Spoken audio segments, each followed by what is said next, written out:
A new program is about to launch in Portland, and it is designed to help people who are having a mental health crisis. It is called Portland Street Response, and it'll start in Southeast Portland's Lents neighborhood. Tonight, you have a chance to weigh in on it. Fox 12's Sarah Hurwitz is live now to show us how it'll all work. Sarah?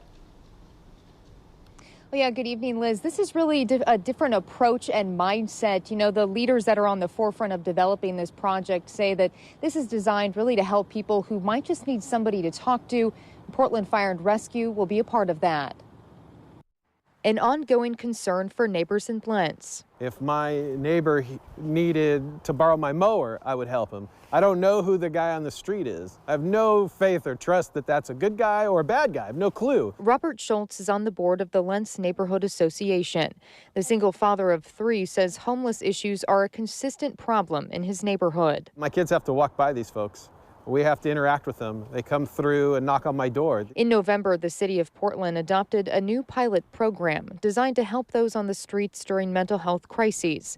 The Portland Street Response pilot launches this spring in the Lents neighborhood, an area that Commissioner Joanne Hardesty says has few social services. What I know about that community is this another community in Portland that quite frankly has not had the kind of investments that should have been had. Hardesty says she's concerned about armed officers responding. I don't think people should die because they're calling for help. So how does it work?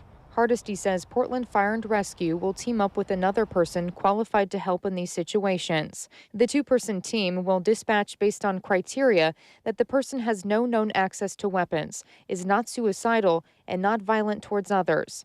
Tremaine Clayton with Portland Fire and Rescue will be on that team. When we're looking at these crises, some people are saying this isn't for fire, but I would argue, I mean, there's someone in our city who needs help. It is our responsibility. Clayton says this pilot, he hopes, will help in more ways than one, reaching out to those who might just need someone to talk to, but he says it could also be a chance to take care of firefighters whose hands are tied when many times they go on calls and have nowhere to bring someone and feel they can't help with either jail or a hospital as options. Sometimes it really is just that human contact and to be heard.